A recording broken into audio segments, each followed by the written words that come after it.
Hey guys, welcome to Hip Hughes History. We're hitting you up with another election. This time it's going to be the election of 1900. What a barn burner. I'm only kidding, but it's pretty darn interesting. So giddy up for the learning. Let's go get her done right now.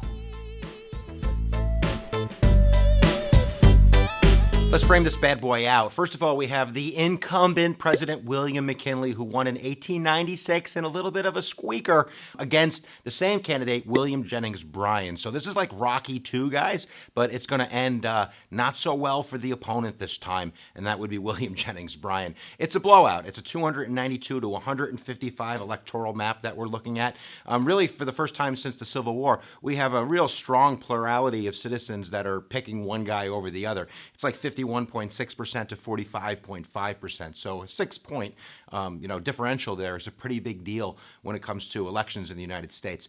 The GOP is going to sweep. They're going to take the House. It's 197 to 151 in the House. They're going to control the Senate 55 to 31. So this is obviously Republican dominance. So now that we've done the what, let's take a look at the why.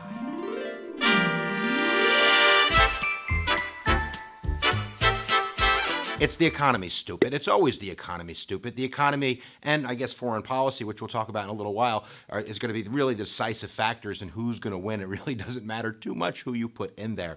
But in 1896, William Jennings Bryan's big kind of campaigning issue, along with the populists, was free silver. They wanted to raise prices. They wanted to flood the market with silver so we could increase our money supply. The populists were big on this. Farmers were big on this.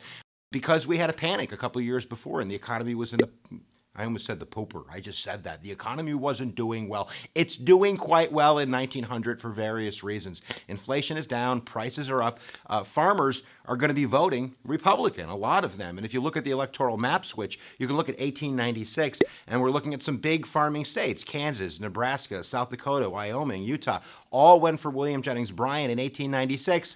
Voila, look at that. Now we have William McKinley cleaning up the floor with that. So if I was writing a research paper, hint, hint, hint, the first thing that I would say is it's the economy, stupid. This whole gold and silver thing, crucifying me on a cross of gold, isn't going to carry its weight in 1900 like it did in 1896. But there's got to be some other reasons. Tell me, Mr. Hughes. Sometimes VP choices matter. Just ask Lyndon Johnson back in 1960 when he was chosen from the great state of Texas for John F. Kennedy. This time, we have the death of the vice president, who is Garrett Hobart from New Jersey. The old guy had a heart attack. I'm sorry for all of his descendants out there. Moment of silence.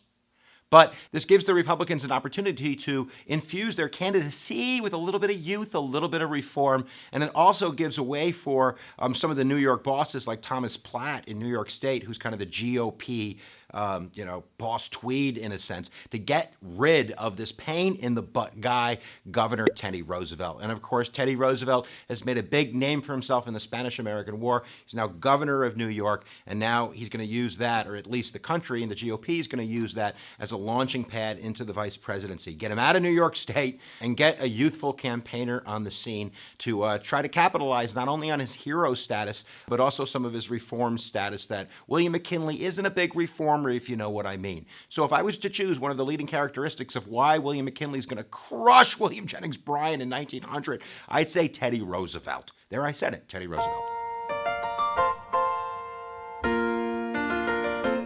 And we have to mention the Spanish-American War, of course. Other than the economy, this is kind of one of the big issues that's being played out in the 1900 campaign. The anti-imperialists supported William Jennings Bryan. And although William Jennings Bryan, like a lot of anti-imperialists like Mark Twain, supported the Spanish-American War, they're not a huge fan of the Platt Amendment, of what's going on in the Philippines with the insurrection. They really want to see independence for these countries in the United States to go back worrying about the United States and not what's going on around the world, where the Teddy Roosevelts and William McKinleys of the world are really looking for a way to kind of create an American empire, an economic empire, a navy empire, and they want to stay in the Philippines under the guise of social Darwinism, white man's burden, a little bit of civilizing that needs to go on with these poor, unfortunate brown people that live around the world.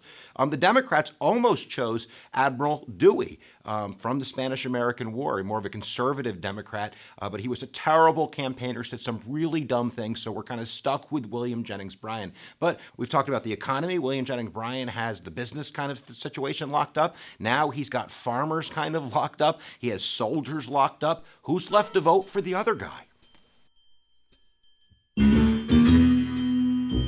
So the last thing I would say is that you have to look at the campaigning that went on. The GOP is really a machine at that point. They put out like 25 million pieces of paper, a direct mailing campaign, postcards, leaflets into newspapers. And even though William McKinley in Canton, Ohio sat on his old rocking chair, he would meet up to 30,000 people a day sometimes. But you also have Teddy Roosevelt, who's going to hit the tracks, baby, and he's going to travel over 18,000 miles campaigning for the Republican ticket. And William Jennings Bryan, he's trying to do the same thing he did before, traveling all around the country with the same type of message that just isn't resonating. So one more time, if we look at that electoral map, I'll end this by saying we have not had realignment occur yet. This is the same map post, Civil War that's been going on. You have a couple of progressive states out west that are voting for the Democrat William Jennings Bryan, but for the most part, we have the old Southern Democratic Party of kind of Jim Crow and the old traditional way of thinking things, and we have more of the economic kind of Lincoln Party in the North. It really hasn't changed. It's going to be shaken up real soon. We're going to shake the bee's nest. How about that? So giddy up for the learning, guys. We hope that you learned something about the election of 1900. How exciting was that?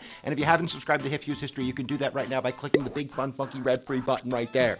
What are you waiting for? Don't look at me. Press the stupid button. I'll say it one more time because I believe it with all my heart, guys. Where attention goes, energy flows.